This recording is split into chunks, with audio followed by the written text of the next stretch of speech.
ഈശോ മിശിഹായ്ക്ക് സ്തുതിയായിരിക്കട്ടെ. ഈശ്വരേറ്റ സ്നേഹിക്കപ്പെട്ട സഹോദരരെ, ഭൂതോച്ചാടന അനുഭവ പാഠങ്ങളുടെ 42ാമത്തെ സെഷനിലേക്ക് ഈശോയുടെ നാമത്തിൽ സ്വാഗതം. Hallelujah, hallelujah, hallelujah. 10-25 വർഷങ്ങൾക്ക് മുൻപ് എൻ്റെ ജീവിതത്തിൽ ആദ്യമായിട്ടൊരു പൈശാചിക ആവാസമുള്ള വ്യക്തിയെ കൈകാര്യം ചെയ്യേണ്ടി വന്ന അവസരത്തിൽ ഒരു ദിവസം, ഏതാനും ദിവസങ്ങൾ പ്രാർത്ഥന, ആഴ്ചയിൽ ഒരു ദിവസം അവരോട് വരാൻ പറഞ്ഞിട്ട് ഞാനിങ്ങനെ തുടരുകയാണ്. അവർ പൂർണ്ണ വിടുതലിലേക്ക് വന്നത് ഒരു ദിവസം രാവിലെയാണ്. അന്ന് ഞാനവിടെ രാവിലെ വരാൻ പറഞ്ഞിരുന്നു. അവരൊരു 8-8:30 വന്നു. അന്ന് പക്ഷേ 11 മണിക്കോ മറ്റോ ഞാനായിരിക്കുന്ന പള്ളി ഒരു കല്യാണമുണ്ട്. അപ്പോൾ ഇവരെ വെച്ചുകൊണ്ട് ഞാൻ പള്ളി പ്രാർത്ഥിക്കുകയാണ്. കല്യാണക്കാരൊക്കെ വരുന്നതിന് മുമ്പ് തന്നെ ഇത് തീർത്ത് വിടാൻ സാധിക്കുമെന്നൊരു പ്രതീക്ഷയിലാണ്. ഞാൻ തനിച്ചേ ഉള്ളൂ. അവർ ഭാര്യ ഭർത്താവുമാണ്, കുടുംബാംഗങ്ങളും ഉണ്ട്. പക്ഷെ പള്ളി വെച്ച് പ്രാർത്ഥിച്ച് ഇങ്ങനെ വരുമ്പോൾ ഇത് വെളിപ്പെട്ട് ഇങ്ങനെ ഇറങ്ങി പോകുന്നൊരവസ്ഥയിലേക്ക് വരുമ്പോഴേക്കും ബഹളം വെച്ച് അങ്ങനെ എൻ്റെ പുറത്തനാവസ്ഥയിലേക്ക് വന്നപ്പോഴേക്കും പെട്ടെന്ന് ശ്രദ്ധിച്ചു, പള്ളി മുറ്റത്ത് ഗായക സംഘത്തിൻ്റെ വണ്ടി വന്ന് നിന്നു. അവർ മൈക്കും സൗണ്ട് സിസ്റ്റം എല്ലാം കീബോർഡെല്ലാം ഇറക്കുകയാണ്. എനിക്കത് മനസ്സിലായി. ഞാൻ ജനാലയക്കൂടെ വാതിൽ കൂടെ കണ്ടു. അപ്പോഴേക്കും എനിക്ക് ഒരു അസ്വസ്ഥത. കാരണം അവർ കയറി വരുമ്പോൾ ഈ ഒരു സീൻ അവിടെ എന്നെ വെച്ച് പ്രകടമാകുക അല്ലെങ്കിൽ വരിക എന്ന് പറഞ്ഞ ഭംഗിയല്ല. പക്ഷെ എന്താ ചെയ്യുക, അവർ പഠിക്കുന്നത് ഇപ്പോൾ കയറി വരും, ഇവിടെ തുറന്ന് കിടക്കുകയാണ്. പെട്ടെന്ന് ഞാൻ വിചാരിച്ചു ഇവരെ അൾത്താരവേദിക്കകത്തേക്ക് കയറ്റിക്കൊണ്ട് പോകാം. ഈശ്വരൻ അടുത്തോട്ടാണ്, വേറെ നിവൃത്തിയില്ല. അപ്പോൾ ഒരു സൈഡിൽ കൊണ്ട് അൾത്താരവേദിക്കകത്തും അതുകൊണ്ട് അരിയിൽ കൊണ്ട് നിർത്തിയിട്ട് അവിടെ വെച്ച് പ്രാർത്ഥിക്കാൻ പെട്ടെന്ന് തീരും എന്ന് വിചാരിച്ചാൽ പെട്ടെന്ന് അവരെ ഞാൻ വിളിച്ച് അങ്ങോട്ട് കയറ്റി വിരിക്കകത്തേക്ക് കയറ്റി സൈഡിലേക്ക് മാറ്റി അവിടെ നിർത്തിക്കൊണ്ട് ഞാൻ പ്രാർത്ഥിക്കുന്ന. പക്ഷെ ഇപ്പോൾ ബഹളം വെക്കുകയാണ്, ഈ വ്യക്തി ബഹളം വെക്കുകയാണ്, ഒച്ച കേൾപ്പിക്കുകയാണ്. അപ്പം മറ്റൊരു വന്ന് പള്ളിക്കകത്ത് കയറുമ്പോഴത്തേക്കും അകത്തുനിന്ന് ബഹളം കേട്ട അവർ വന്ന് കൗതുകം ജിജ്ഞാസ കയറുക, അവർ നോക്കിന്ന് വരും, അത് ശരിയാവുകയല്ലോ. അപ്പം എന്താ ചെയ്യേണ്ടതെന്നുള്ള നിസ്സഹായതയിൽ ഞാൻ ഈശ്വരന് മുമ്പിൽ നിന്നുകൊണ്ട് ഈ സഹോദരിയുടെ മേലെ കൈ വെച്ചുകൊണ്ട് ഞാൻ പറഞ്ഞു, ആ പൈശാചിയോട് പറഞ്ഞു, ശബ്ദം കേൾപ്പിക്കാതെ ഇറങ്ങിപ്പോക്കണം. ഇങ്ങനെ ഞാനങ്ങ് പറഞ്ഞു, അറിയാതെ പറഞ്ഞതാണ്. പക്ഷെ അത് കഴിഞ്ഞപ്പോൾ സ്നേഹമുള്ള സഹോദരരെ, ആ അരൂപി ഒരു സ്വരം പുറത്ത് കേൾപ്പിച്ചില്ല. പക്ഷെ ഈ അസ്വസ്ഥ മുഴുവൻ ഉണ്ടാക്കിക്കൊണ്ടിരുന്നു. ഇങ്ങനെ പൊളയുകയും ബഹളം വെക്ക് ഈ ചേഷ്ട എല്ലാം കാണിച്ചു, എതിർപ്പിൻ്റെയും മടുപ്പിൻ്റെയും മല്ലിൻ്റെയും എല്ലാം. പക്ഷെ സ്വരം പുറത്ത് വന്നില്ല. അതൊരു വലിയ പാഠമായിരുന്നു എനിക്ക്. പിന്നീട് വർഷങ്ങൾക്ക് ശേഷം ഇതുപോലെ വേറൊരു വ്യക്തിയുടെ കേസ് കൈകാര്യം ചെയ്തുകൊണ്ടിരിക്കുമ്പോൾ മണിക്കൂറുകളായിട്ട് ഞങ്ങളൊരു ഗ്രൂപ്പ് ഈ വ്യക്തിക്ക് വേണ്ടി പ്രാർത്ഥിക്കുകയാണ്. കുറേ പൈശാചികൾ ഒന്നിനു പറയും ഒന്നായിട്ട് ഇങ്ങനെ ഇറങ്ങിപ്പോയി. അവസാനം ഇറങ്ങിപ്പോയ അരൂപി പറഞ്ഞു, ഈ വ്യക്തിയുടെ ഇനി ആരുമില്ല, പക്ഷെ ഞങ്ങൾ പോയാലും ലൂസിഫർ കയറി വരും, ലൂസിഫർ ഇവിടെ പുറത്ത് നിൽപ്പുണ്ട്, അങ്ങനെയൊക്കെ പറഞ്ഞിട്ട് പോയി. അതേപ്പറ്റി ഒന്നും അത് തിരിച്ചറിയാൻ അന്ന് എനിക്കൊന്നും അനുഭവങ്ങളില്ല, എങ്കിലും കുറച്ചുണ്ട് താനും. പക്ഷെ കുറച്ച് കഴിഞ്ഞപ്പോഴേക്കും ഈ യുവതി പൈശാചികമായ വലിയ ഒരു ആവാസത്തിലേക്ക് വന്നിട്ട് ഭയങ്കരമായിട്ട് ബഹളം വെച്ച് കുതിച്ചു ചാടി കാറിക്കൊണ്ട് വല്ല സീനുണ്ടാക്കി. പിന്നെ ബലമായിട്ട് ഞങ്ങൾ എല്ലാവരും കൂടി പിടിച്ച് അവളെ നിലത്ത് കിടത്തിയിട്ട് ശക്തമായിട്ട് അവ പിടിച്ചിട്ട് പ്രാർത്ഥിച്ച് വരുമ്പോൾ ഈ അരൂപി, ഈ പൈശാചിക അരൂപി, അത് പേര് ലൂസിഫർ തന്നെ പറഞ്ഞു, ഇറങ്ങിപ്പോകാൻ ആദ്യം മറ്റു പറഞ്ഞു. പിന്നെ അവസാനം മൊത്തം ഇറങ്ങിപ്പോകുന്ന അവസ്ഥയെ പൊക്കോളം എന്ന് പറയാൻ തുടങ്ങി. ഞങ്ങൾ വിശ്വാസമാണ് ചൊല്ലിക്കൊണ്ടാണ് പ്രാർത്ഥിച്ചുകൊണ്ടിരിക്കുന്നത്. അവസാനം ഇത് പോകുന്ന അവസ്ഥ ഞങ്ങൾ ബലമായിട്ട് ആജ്ഞാപിച്ച് പ്രാർത്ഥിക്കുകയാണ്. പോകുന്നൊരവസ്ഥ വന്നപ്പോഴേക്ക് ഞാൻ കണ്ടു ഈ യുവതിയുടെ ഇങ്ങനെ കഴുത്തെ കൊണ്ട് ഉരുണ്ട് കയറുന്നു.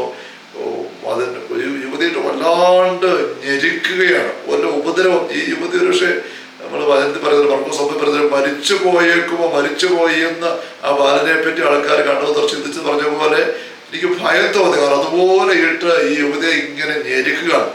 അത് കണ്ട് അങ്ങനെ പ്രാർത്ഥിച്ചിരിക്കുമ്പോൾ ഞാൻ പെട്ടെന്ന് അറിയാതെ പറഞ്ഞു, തിന്മയുടെ അരൂപി, പൈശാചിക ആത്മാവേ, നിന്റെ ശക്തി ഞാൻ ബന്ധിക്കുന്നു, ഈശ്വരനാമത്തിലും ബന്ധിക്കുന്നു. ഇത് പറഞ്ഞ ക്ഷണം സ്നേഹമുള്ളവരെ ഈ യുവതിയായിട്ട് ഇങ്ങനെ വല്ലാണ്ട് ഞെരുക്കി ഇവിടെ ഇങ്ങനെ കാറുക വേദന കൊണ്ട്. ആ അവസ്ഥ പെട്ടെന്ന് അങ്ങ് ശമിച്ചു. പിന്നെ പ്രാർത്ഥന വർഷം മുന്നോട്ട് പോയി അരുവി ഇറങ്ങിപ്പോയി, ലൂസിഫർ എന്ന് പറഞ്ഞാൽ അരുവി ഇറങ്ങിപ്പോയി.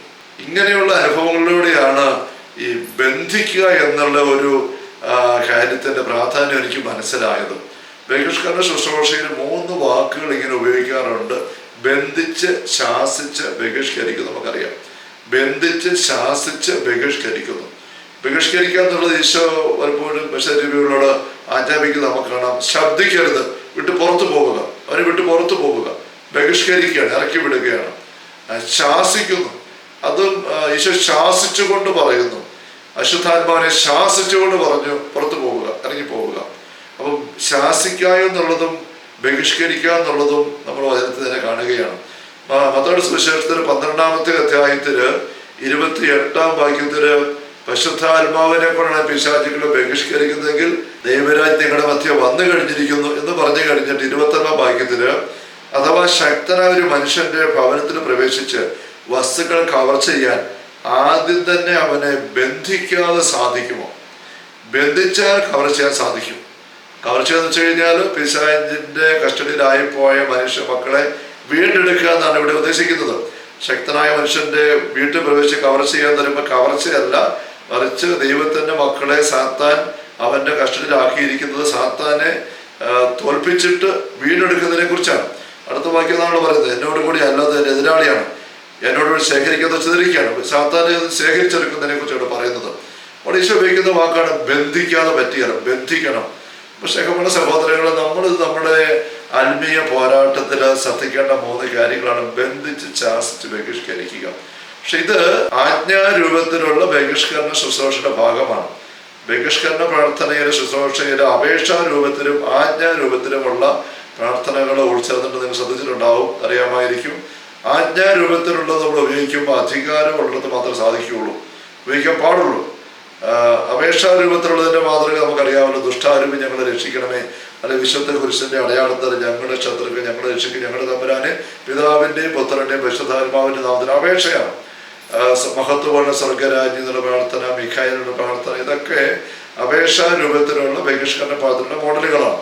അത് നമുക്ക് ആർക്ക് വേണ്ടിയും അങ്ങനെയുള്ള പ്രാർത്ഥന ഉപയോഗിച്ച് ഡെലിവറൻസിന് പ്രാർത്ഥിക്കാൻ സാധിക്കും, പേടിക്കണ്ട, അപകടമില്ല. അതേസമയം ആജ്ഞാരൂപത്തിൽ ഉപയോഗിക്കണമെങ്കിൽ നമുക്ക് അധികാരമുള്ളിടത്ത് അത് ഉപയോഗിക്കാൻ പറ്റുള്ളൂ, അല്ലെങ്കിൽ നമുക്കിട്ട് അപകടമാണ്. നമ്മൾ അപ്പോസ്തല പ്രവർത്തനം 19-11 വാക്യങ്ങളിൽ വായിച്ചു വരുമ്പം സ്കേവയുടെ പുത്രന്മാരിങ്ങനെ അശുദ്ധാത്മാവ് വച്ച് ഒരുവനെ കൈകാര്യം ചെയ്യാൻ നോക്കുമ്പോൾ അശുദ്ധാത്മാവ് തിരിച്ചാക്രമിച്ചിട്ട് ഇവർ നഗ്നരായി മുറിവേറ്റ് ഓടിപ്പോകേണ്ടി വന്നു എന്നൊരു സംഭവം വായിക്കുന്നുണ്ടല്ലോ. അധികാരമില്ലാത്ത സിറ്റുവേഷനെ കാണിക്കുന്നത്. അപ്പൊ അധികാരം ആർക്കാണ് ഉള്ളത്? ഒരച്ഛന് ഇടവക്കാടവൻ അധികാരമുണ്ട്, ദൈവദത്തമായ അധികാരം രൂപത അധ്യക്ഷന്റെ നിയമനപത്രം വഴി കിട്ടുന്നതാണ്. ആ പള്ളിയിലേക്ക് കടന്ന് അച്ഛന്റെ സഹായം തേടി വരുന്ന ഇടവക്കാരല്ലാത്തവരും അച്ഛൻ അധികാരമുണ്ട്. കാരണം അവരുടെ അച്ഛന്റെ അധികാര സീമയിൽ കടന്ന് വന്ന് സഹായം ചോദിക്കുകയാണ്. ഒരു ധ്യാനകേന്ദ്രത്തിൽ അതിന്റെ ഡയറക്ടർക്ക് അവിടെ വരുന്നവരുടെ അധികാരമുണ്ട്. എന്നും അത് ദൈവ ക്രമീകൃതമായ ഔപചാരിക അധികാര മേഖലകളാണ്. ഇത് പറഞ്ഞതുപോലെ കുടുംബങ്ങളിലെ മാതാപിതാക്കൾക്ക് മക്കളുടെ മേല് ദൈവദത്തമായ അധികാരമുണ്ട്. അത് വെച്ചുകൊണ്ട് മാതാപിതാക്കൾ മക്കൾക്ക് വേണ്ടിയിട്ട് പ്രാർത്ഥിക്കണം. മാതാപിതാക്കൾ മക്കൾക്ക് വേണ്ടി പ്രാർത്ഥിക്കുമ്പോൾ അവരുടെ ജീവിതത്തിൽ കടന്നു കയറിയതായിട്ട് മാതാപിതാക്കൾ തിരിച്ചറിയുന്നതായ തിന്മയുടെ സാന്നിധ്യങ്ങളെ, തിന്മയുടെ ശൈലികളെ യേശുവിന്റെ നാമത്തില് മാതാപിതാക്കളുടെ അധികാരത്തില് ബന്ധിച്ച് ശാസിച്ച് ബഹിഷ്കരിക്കുന്നു എന്ന് പറയുന്നത് തന്നെ പ്രാർത്ഥിക്കാം. അപ്പൊ അരുവികളെ പേരൊക്കെ പറഞ്ഞുകൊണ്ട് ഇങ്ങനെ പ്രാർത്ഥിക്കുമ്പോൾ അത് കേട്ടുകൊണ്ടാണ് കുഞ്ഞുങ്ങൾ നിൽക്കുന്നതെങ്കിൽ അവർക്ക് കറക്കം ഉണ്ടാകാത്ത രീതിയിൽ വിവേകത്തോടുകൂടെ വാക്കുകൾ ഉപയോഗിക്കാനായിട്ട് ശ്രദ്ധിക്കണം. അല്ലെങ്കിൽ അവർക്ക് വേറെ ഭയവും കറക്കം ഉണ്ടാവും. മനസ്സുകൊണ്ട് കൃത്യമായ കാര്യങ്ങൾ തമ്മിൽ വെക്കുക. പുറമെ പറയുന്ന വാക്കുകളിൽ വിവേകത്തോടുകൂടെ ഉചിതമായ രീതിയിൽ വാക്ക് ഉപയോഗിച്ചുകൊണ്ട് കേൾവിക്കാർക്ക് അല്ലെ കുഞ്ഞുങ്ങൾക്ക് അസ്വസ്ഥ ഉണ്ടാകാത്ത രീതി വെക്കണം. അപ്പം അങ്ങനെ ചെയ്യുമ്പോൾ അനുസരണക്കേടിന്റെ പൈശാചിക അരിവെക്കുറിച്ച് വചനം പറയുന്നുണ്ട്, നുണയുടെ ആത്മാവിനെ കുറിച്ച് വചനം പറയുന്നുണ്ട്, വ്യഭിചാര ദുർഭോഗത്തിന്റെ അരിവിൽ വചനം പറയും. അങ്ങനെ ഒരുപാട് രീതിയിലുള്ള തിന്മയുടെ പൈശാചിത്യങ്ങളുണ്ട്. അപ്പൊ നമ്മുടെ കുഞ്ഞുങ്ങളിൽ ഏത് രീതിയിലുള്ള ഏത് ആത്മാവാണ് കടന്നു കയറി അവരെ ഞെരിക്കുന്നത്, ആവാസമായിട്ട് വേണമെന്നില്ല, സ്വാധീനമായിട്ടാണ് മതി, അത് മതക്കന്മാർക്ക് തിരിച്ചറിയാൻ പറ്റും. അത് അറിഞ്ഞിട്ട് ഈ രീതിയിൽ എൻ്റെ വാക്കുകൾ ഓർമ്മിക്കണം. യേശുവിൻ്റെ നാമത്തിൽ അപ്പൻ്റെ അധികാരം അല്ലെ അമ്മയുടെ അധികാരം അല്ലെ മാതാവിന്റെ അധികാരം ഒരുമിച്ചാണെങ്കിൽ അധികാരത്തിന് ആവശ്യപ്പെടുന്നു. നിന്റെ ശക്തി ഞാൻ ബന്ധിച്ച് ശാസിച്ച് ബഹിഷ്കരിക്കുന്നു, ഇവരിന്ന് പുറത്തു പോകുക. അങ്ങനെ പറഞ്ഞ് പ്രാർത്ഥിക്കുമ്പോൾ വലിയ കരുത്ത് അതിനകത്തുണ്ട്. Hallelujah, hallelujah, hallelujah. കർത്താവ് യേശു മിശിഹായുടെ സമൃദ്ധമായ കൃപയും അനുഗ്രഹങ്ങളും പിതാവായ ദൈവത്തിന്റെ അവർണ്ണനീയമായ സ്നേഹവും പരിശുദ്ധാത്മാവായ ദൈവത്തിന്റെ നിരന്തരമായ സാന്നിധ്യ സഹവാസവും സ്നേഹമുള്ള സഹോദരങ്ങളെ നാം ഓരോരുത്തരോടും കൂടെ എല്ലാ ആത്മീയ പരിശ്രമങ്ങളും പോരാട്ടങ്ങളും കൂടെ ഉണ്ടായിരിക്കട്ടെ, ഇപ്പോഴും എപ്പോഴും എന്നേക്കും. ആമേൻ. Ave Maria, Ave Maria, Ave Maria. Isho മിശിഹായ്ക്ക് സ്തുതിയായിരിക്കട്ടെ.